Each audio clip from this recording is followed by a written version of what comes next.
Okay, everybody. Today we've got a real treat for you because we're going to be speaking to Dominique Farnan, who is not only a great entrepreneur, but someone who's really gone through the journey of being a sole contributor to running her own company very successfully.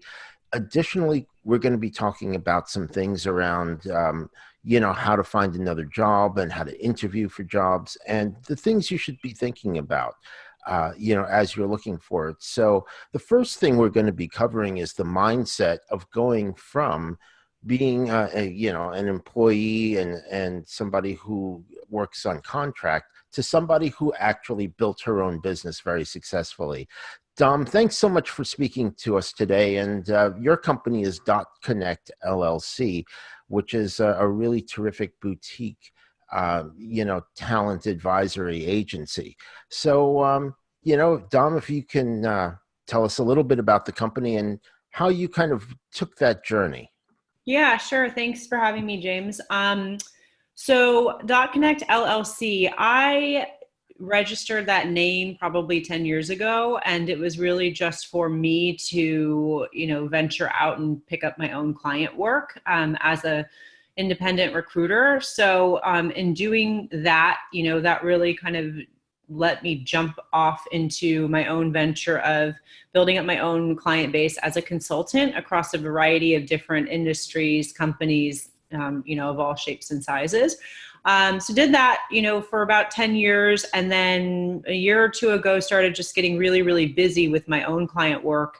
From there, opted into building a team around kind of my methods and approach to recruiting. So, end of last year, we had a team of about 15 talent advisors and sourcers that I had hired and trained up to join me at Dotconnect, supporting 8 of our clients end to end, doing, contingent recruiting, on-demand sourcing, and full cycle recruiting and talent advisory services. So we do, some interview training, recruiter enablement, hiring manager enablement, that kind of thing, beyond just filling recs. Mm-hmm. And, when I think about my career and what led me to ending up with a big team, it was just, really focusing on the quality of my work. And that has kept me very busy for the last 18 years. Okay, that's terrific. And one of the things I did want to go into with you is kind of that journey, because people are very, very worried about, their job situations right now with things going on. But you kind of, took that leap from being an employee, like a full-time employee to, being, going on your own, being an independent contractor, and eventually building your own business. So if you could tell me, kind of how you viewed the world from that standpoint. I mean, there's a certain amount of security from being in a company, full time. You have benefits, you have a steady paycheck and all that, to really jumping out and doing your own thing. Yeah, I mean, when I first ventured out on my own, it was 2008, 2009. I left a really good paying job, full-time job at Nestle. Mm-hmm. But the challenge with that job was I was commuting and spending like 4 or 5 hours a day in the car and taking, 5 freeways to get from Long Beach to Glendale. So it was very taxing. And I met an amazing team of people and worked for a wonderful boss there. But I had an old boss come back to me and offer me a contract position prior to kind of the economic downturn. So I took a risk. I left my full-time job. I joined my old boss on a client project, moved out to Florida, and then a few weeks into that project, the project got cut just based on budget and then the economic downturn. But from there, what I did was just show up on her doorstep, literally in New York, and said, look, I'll do whatever I need to do at this point, and I want to continue to learn. So, throw anything at me, regardless of if it's recruiting, sourcing, whatever you need, the team needs, I'm here to do it. And so did that. Also, in parallel, looked for a full-time job in New York. But while networking, just met other individuals, ended up moving back to California. And at that same time, Nestle called me and offered me a contract. So picked up the contract with Nestle again, because I had left on good terms. And then I started getting other clients and other former bosses reaching out to me to do, ad hoc sourcing projects or part-time recruiting work. And that's essentially how I started building my own book of business. Hmm. To me, when I look at a full-time job, I mean, earlier in my career and probably earlier in my life, I was more concerned with having a full-time job. And I felt like, if you had a full-time job, you were more protected. But as time went on and as I saw companies lay people off, at the drop of a hat, and I myself was laid off from BlackBerry after I got back from Singapore, I was less concerned about that and just really focused on, if you focus on the work and you do good work, you'll always have work. And that Hmm. has kind of held true for me to a point where I got so busy I had to hire and build a team around it. And I never really felt insulated or protected by having a full-time job. So I think it's just a mindset shift of how you think about your career. Like, some people are very comfortable and feel very good in full-time jobs, but at the end of the day, you're just as dispensable as anyone else. And honestly, for me, I think contract work allows a lot of flexibility for companies. And so, even though we're in a bit of an economic downturn now, I think the second that budgets start to free up again, before companies are going to go and hire full-time recruiters and commit to that headcount that may or may not be around in 6 months, a year from now, if anything else comes back or there's another outbreak or something. I think, being a consultant in this game is actually like a really good opportunity for people and provides a lot of flexibility for, the future state of the economy, I guess. Hmm. That's great. So, and one of the things I think is very interesting is that, you and I both know a lot of people and have talked to a lot of people and recruited a lot of people. And, there are some people who, they really refuse to move, to relocate, even though it's the right job for them. And, they'll stay in certain places. And I understand their family ties, there's all types of things. But you've been very flexible about location and your ability to move. And how did you approach that, so openly? I mean, you're from Southern California, and there's a lot of people in Southern California. They won't even move to Northern California, and Yeah. vice versa. Yep. I don't know. I think about when I started my career, I was 17. I was super young, but I used to go out to Chicago when I worked in my first job and spend the summers there recruiting. And that gave me a little taste of freedom and just life outside of the bubble of Orange County in Southern California. And so I just would kind of always lean into that. And my personality is a bit more adventurous, so I'm not really tied down or married to a location. I always think of, okay, I'm always going to be from Southern California. I always have friends and family there, but for me, I appreciate whatever the adventure may be. I mean, at one point I was living in Madison, Wisconsin. I was 22. And when my boss told me it was like Chicago, and I got out there and it was not like Chicago, and it was freezing cold in the middle of nowhere, it was a little different. But I charged through and spent a year out there and loved every minute of it, because who I was working with, the GM of that business, and what I was doing was like a real life MBA, like a living MBA, sitting in their staff meetings and building their teams and hiring hundreds of people in such a short period of time, and really kind of being so young and exposed to all these different elements of business was super interesting to me. I mean, I came back to California, and that was great, and I was super happy about that. Then a few years later, I went and spent time in Singapore and was very open-minded about that. And I think I was very vocal with my bosses and leaders that I was open and flexible, regardless of if I was in a relationship or wasn't. I was willing to get into it and go and just be exposed and experience different things in different cultures. Hmm. So it's not for everybody. I mean, some people are a lot more reserved and conservative when it comes to that kind of thing. But I think back to last year, a couple of team members from Dot, I recruited from California to come move to New Jersey to work with me. They were resistant initially, but I was kind of like, take your blinders off of California and go see that there's a big world out there, and be exposed to the East Coast. And then, they started out kind of slow. Okay, we'll come out for a few months, and then we'll come out for 6 months, and then we'll come out, and now they're fully relocated and quite happy living on the East Coast. So I think you just kind of got to lean into it and see what happens. Right. And that was kind of an interesting thing for me when I made the move out to California, and when we met, actually. And, being from New York City, the world is New York City. you Yeah. know, and after that, every place else was just a place to, go and vacation. But it was really interesting, making the move and seeing different things, and that kind of freed me from, from that kind of bubble as well. So let's, if we can, go into some of your ideas around what makes people a good candidate and how should they approach a job. I mean, on a job search, especially, I think that'll be really interesting for people right now, given what's going on and some of the uncertainties. Yeah, I think what I'm finding and what I'm seeing with my clients who are still hiring is really a focus on learning agility and somebody who's intellectually curious. Hmm. Every company has their own culture. So that's one thing that you're dealing with immediately. Like it boils down to when in an interview process, at the end of the day, there's a lot of things that aren't said in your process. And it's more, literally a feeling and emotion that the interviewers get when they meet you. And the same thing for when you meet the employer, right?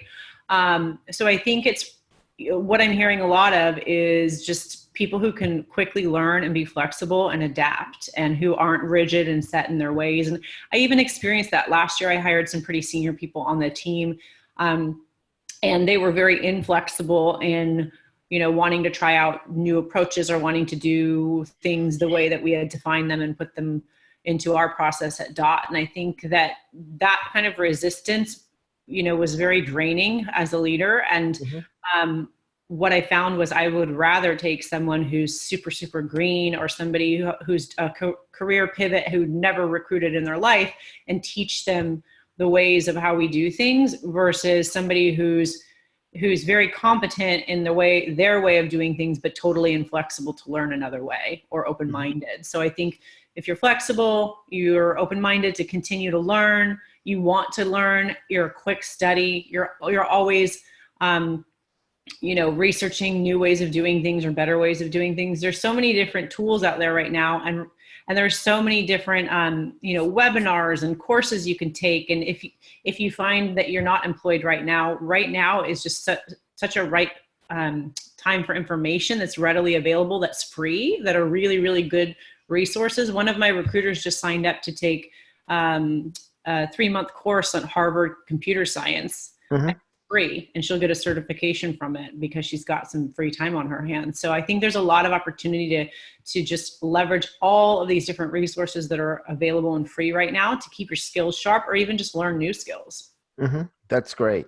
So what type of new skills do you think companies are going to be looking for? I mean, you have diverse clients, and they're in different industries as well, and you've worked in a number of industries.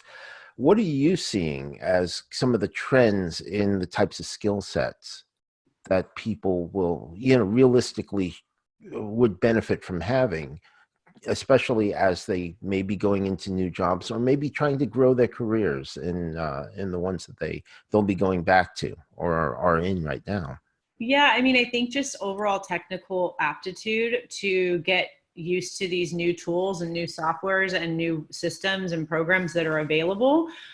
So one thing that I'm learning more about is Miro, which is an online whiteboarding tool that assists with design thinking and running design sprints or any kind of remote facilitation workshops and things like that that bring kind of visual elements to whatever training you're doing. So we often used to do in classroom, interview training with our clients. Well, right now we can't do that. So how do we refactor our content to support our clients' needs while using some of these new tools? I'm not a creative person, so it's a little challenging for me, but I'm learning and I'm playing around with Miro more.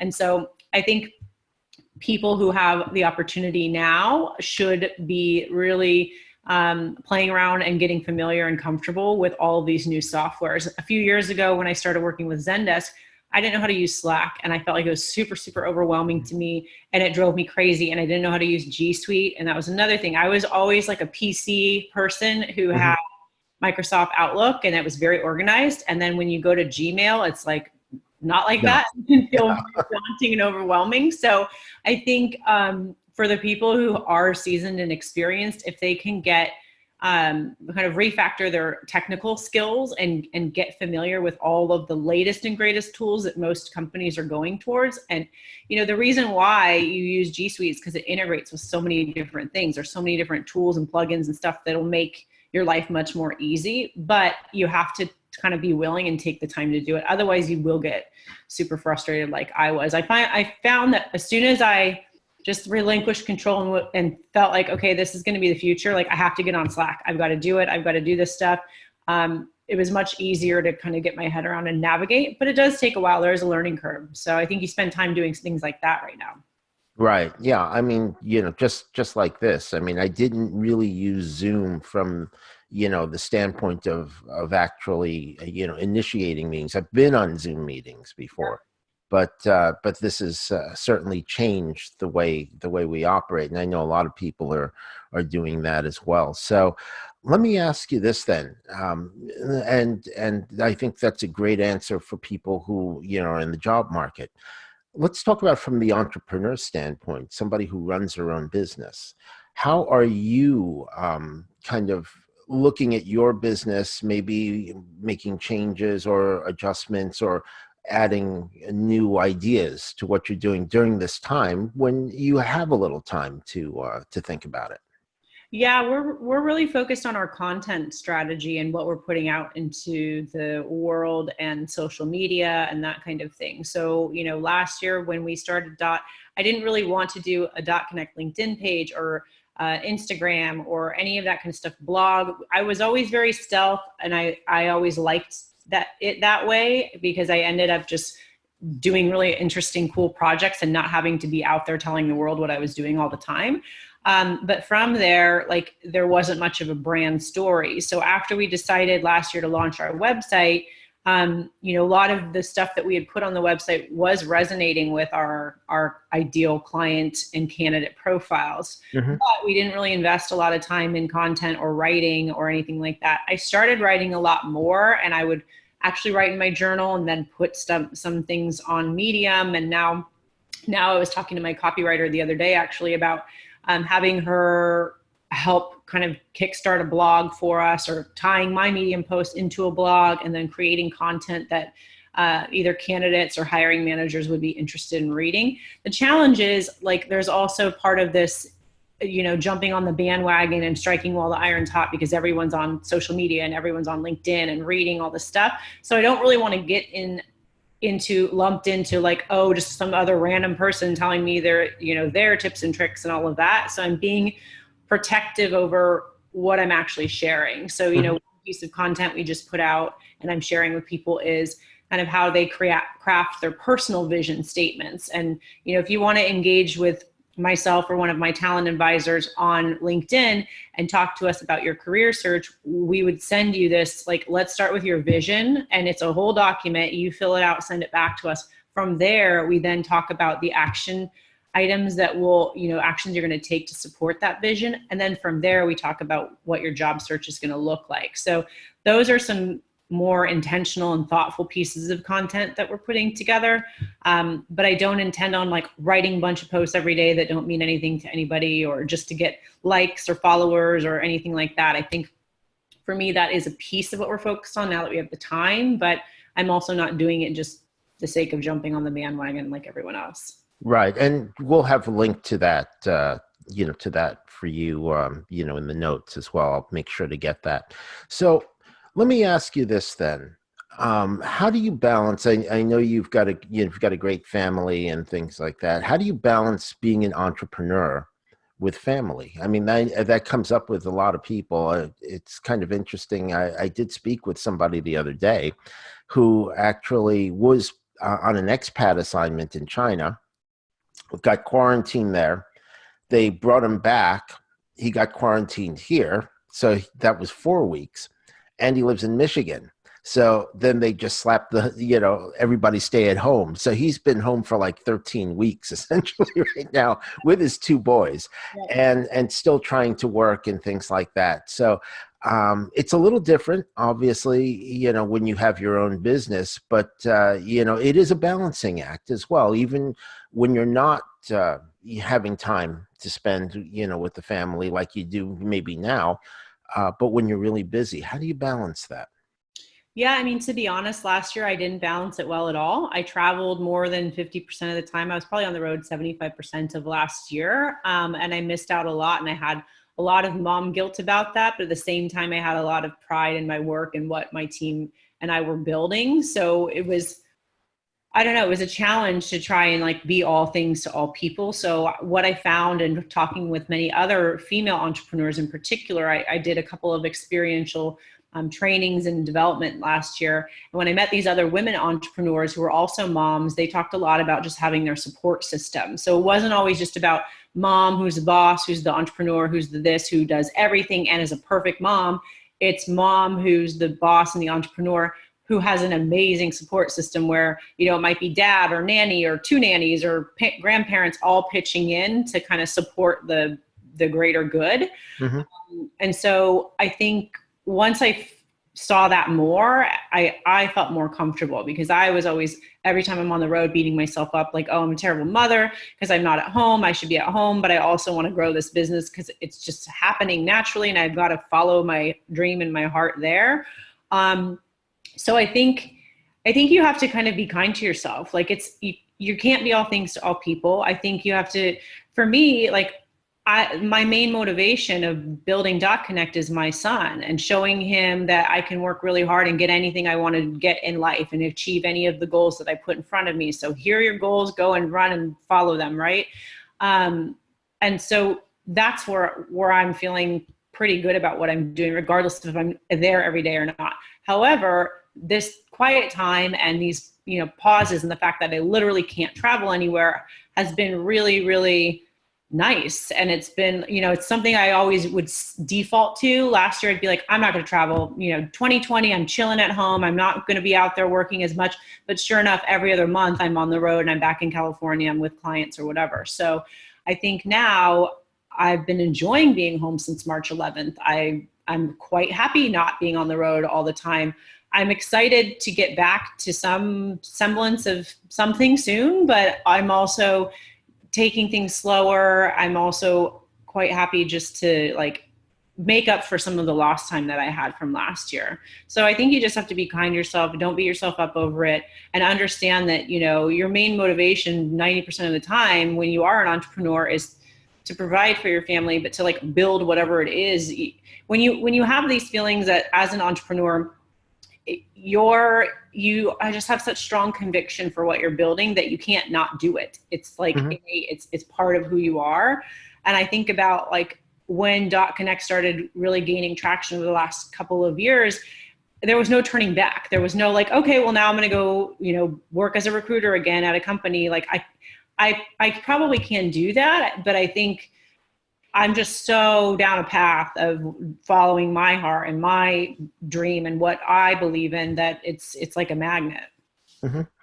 So maybe we can get back a little bit to, you know, to something that'll benefit people who are looking for jobs. So you are able to work in a lot of different industries. You've been in biotech, you've been in building products, you've been in consumer packaged goods, you know, high tech as well, mobile, all types of different things. There are some people who really kind of stay in the same lane all the time, and they say stay in the same industry. And how do you break out of that? Because there's a lot of people, and I've spoken to a lot of people where they say, well, I'd really be interested in going into a different industry, and yet they've spent 20 years in the same industry. Mhm. What's the mindset for that you find of people who have been able to move successfully, excuse me, between different industries? Yeah, I mean, I think if you want to do a career pivot or move into a different industry that you don't have a lot of experience in, your first step would just start networking and doing some research on how can you get in the mix with some of these things. You know, they used to be events and meetups. Now they're online events and meetups, but really kind of making connections with people who in what industry you're targeting is probably your best jumping off point. Um, you know, I think about, God, it was probably 2000, right when I got back from Singapore, 2008 or 2009. I knew that I wanted to work in tech with a Bay Area big tech company. That was my goal after I got back from Singapore working with BlackBerry, but I didn't want to move to San Francisco because I also didn't want to like live in no square footage and be poor. So to me, I wanted the best of both worlds. I want to live in Southern California, but work for Bay Area tech company. And so I just started doing a lot of research and networking with recruiters and people who were in that industry, making connections. And then I got connected through a friend and mentor of mine with Cisco. So Cisco, they were a huge, huge company, and at the time, very cool and doing a lot of cool, innovative things. So that was my first kind of like dip in the water of Bay Area tech. And then from there, working with more startups and working with different companies. But it was just about making connections through networking. So you have to kind of be brave and just jump off and go for it. Once you know whatever it is that you're going to be focused on or what you're interested in. Mm-hmm. Great. Well, I find also that people who look at their skill sets as transferable into other areas, I think they generally are able to move between different things and understanding how to apply those skill sets. Now it's not quite the same thing early on. There were a lot of people, from really the computer engineering world. They were trying to get into things like mechanical engineering. That doesn't translate properly because it's not virtual, when you're doing an actual machine. But there are skill sets, I think, that are transferable. Things like project management in those cases, things like, design thinking, changing the way you do things. We find that in different areas. So how have you been able to apply your skill sets in different industries?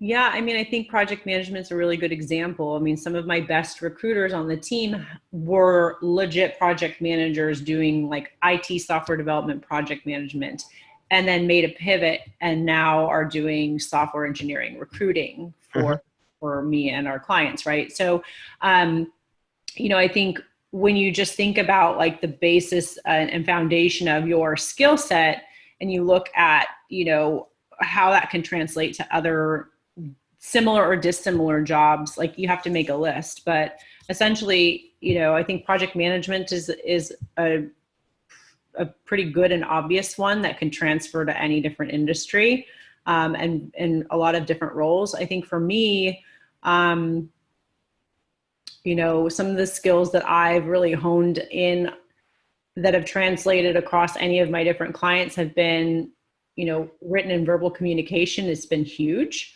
So regardless of, what clients and size of company, I think written communication is really important, but how you kind of hone in on that skill is I literally took 2 classes in business communications. And then I've also made sure that my team takes those classes as part of their training, because sometimes you wouldn't think of it otherwise. And especially if you worked in corporate for a long time, how important of a skill that is, but not many people actually spend time intentionally learning things like that. So,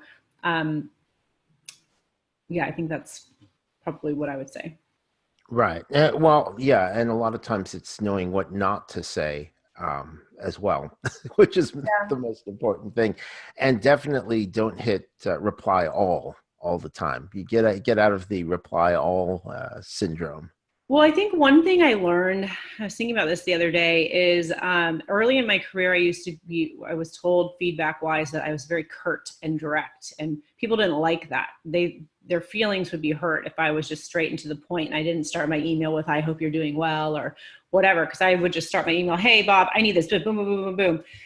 Then I had to take a step back and pause and kind of soften it up a little bit. And I think that has helped me. But, I was even thinking the other day about having a pause moment before you react to whatever email might have triggered you or request for information may trigger you. And I've told my team the same thing. And that's made such a difference in, everything. I think me 10 years ago, I'd get an email and it would set me off about something, and I'd email fire fingers back and it would just make matters worse. Now, if I get an email and it's something that might be annoying or slightly unpleasant, I'll just walk away for a minute, let it flush out, maybe not reply immediately, and then I'll have a much better response, or we'll pick up the phone and we'll resolve whatever it is. So I think you learn those things over time as well. Yeah, I mean, the meaning of your communication is the response you get. Mm-hmm. So I think it's important to remember that. Now, I do know that you're offering some things to people, as a service, just to help people out. Yeah, and you mentioned some of those things before about the vision, setting the vision and things like that. Tell us a little bit about how you kind of came up with some of those things. Sorry, the internet cut out a little bit. Can you repeat? Yeah, I know you're offering things like about talking to your talent advisors about setting their vision, and I think that would be very important for people these days. How did you come up with that approach, and how can they get in touch with you on that? And if they'll be in the notes as well, some contact information. Yeah, I mean, it wasn't an original idea for me, but I had spent some time recently. So I'm a member of a group called Chief in New York. It's a women's like leadership development type of group. So anyways, we meet every month. I have a group called Core, and in that, part of what we're going through is writing our vision for ourselves and our lives as leaders, as women, as mothers, whatever you want to call it. But it's beyond just, you and your career. It's really focused on your whole life. And Mhm. it was a hard exercise to do. I was even telling them, last year, coming up with the vision statement for Dotconnect took me forever. It took me literally 6 months. And then I was sitting at Disney Institute at a training, and then it came like overnight, boom, I wrote it, and then I felt really good about it. And then we put it on our website, and that was it. But it was all just for Dotconnect. It wasn't about me and who I wanted to be or what my vision for my life was. So going through this experience with Chief was really eye-opening and confronting and hard. There was a lot of like hard questions that you have to sit and reflect and have introspection on. But I found that really, really satisfying. So, I took some of what I had learned in that piece of my core group and refactored it to be more applicable to a broader audience. And so that's how we came up with, crafting your vision for your life. And then from there, kind of coming up with the action items and steps to support that. And putting it on paper. As an example, I had shared it with a few people that I mentor, and then I had shared it with this other leader saying, look, here's what I'm doing with some of my mentees, have a look at it. And he slacked me back. He's like, whoa, that's a lot. Those are hard questions. I don't think I'm ready to even follow those or answer those or think about them. And to be honest, I've sent it to a handful of people who contact me on LinkedIn who say they want my help to flush this out, but I've only gotten one of them back. So Mhm. I think, it's not for everybody, but I actually think that if you're willing to do the work and that kind of work, it's going to be really meaningful for you in the next step of your career, in the next phase of all this stuff that we're going through in this crazy, economic time. Okay, great. So, where do you see the future of Dot Connect in your career going, and where do you want to take it? Yeah, I mean, the future of Dotconnect, I think, is bright. I think we're well positioned to, you know, come in and execute against whatever work we end up getting after all of this, and budgets start loosening up again. And I feel like after having the hyper growth year that we had last year and being very startup-y with limited documentation and very inconsistent processes and workflow, all of that's been flushed out. Now we have a playbook for everything. Our whole process is documented for every single role at the company. That has helped us tremendously. So I think, we started this year off straight out the gates, like with very, very lofty revenue goals. And we're kind of operating as a very well-oiled machine with the right people in the right seats Mhm. who align to our values. So I think the future looks very bright. I think we're all ready to kind of get busy again and get back to really being in the thick of it, having too much work and running very lean.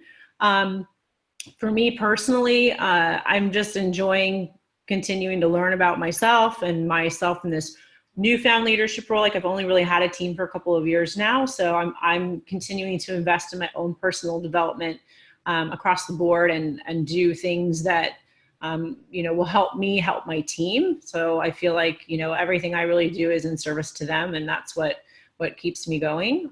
So I'm excited. I think, overall, while these times are very weird, I also am quite happy with taking a little bit of a breather and doing a lot more introspection and seeing what's going to come in the next few months. Yeah, I agree with you. And personally, I think there's going to be a lot of pent up demand because, companies still want to execute against their plans. There's going to be some changes. I think there's going to be a lot of movement of manufacturing back here in certain areas as well.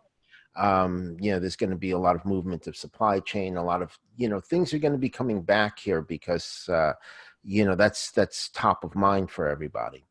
And I think, people want to get out, and there's a lot of money that's been sitting on the side. And now a lot of people, have not been making an income, but I do think that the economic activity will bring them back in as well. So I think it's going to be a pretty busy time. It's going to start slowly, but it's going to build up pretty quickly towards the end of the year.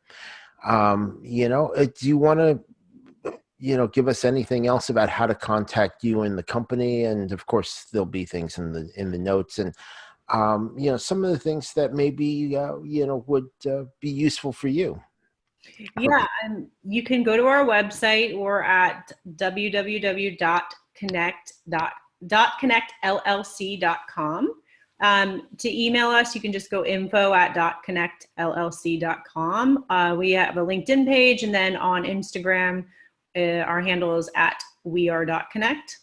No, I would just say thanks again for having me, and hopefully, people find my little nuggets of life wisdom helpful in their career journey. And, my team and myself, we're always having conversations with people, regardless of if we have open roles for our clients or not. I'm just a big believer in you always are networking and having meaningful conversations and making connections either way. So happy to connect with anybody who wants to chat more, or if they want the vision exercise. It's always a fun one. So just, feel free to reach out.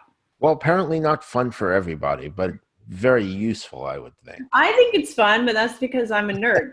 I don't know. I like confronting all my demons and putting them on paper and seeing what comes out. That's probably a good idea. And it's, people have the time. I think they'll benefit from doing that type of exercise. Yeah, exactly. Okay, well, terrific. Well, thanks so much. We're going to be obviously keeping in contact about things, and maybe we can have a follow-up when things open up again to see how you're dealing with the demand that's going to be probably breaking loose and really keeping you busy. Yeah, I can't wait. That'll be a good one. I'll be too busy, but I'm excited about that. It'll be an interesting chat to see how you're dealing with the volume. When it opens up, it's going to be like the spigot opening up. Well, I think it'll be interesting just to see at what quarter it will actually come back, because there was kind of speculations that things were going to loosen up in June. And to be honest, I'm not really seeing a whole lot of change. I think it's probably going to be more like September, October. And then of course we get into holiday season, but how are the holidays going to be impacted by all of this? Like, are people going to be traveling again? Maybe not. Maybe this holiday season will be full recruiting season. Like, we're supposed to kind of be entering recruiting prime season now. But that's, slowed down. So it'll be interesting conversation to see what happens. Yeah, definitely. Well, thanks a lot, Dom. And, again, I really appreciate you taking the time and sharing. And, I think the audience is going to really benefit from what you can offer. Awesome. Thanks, James. Okay, thanks. Bye. See ya. Bye.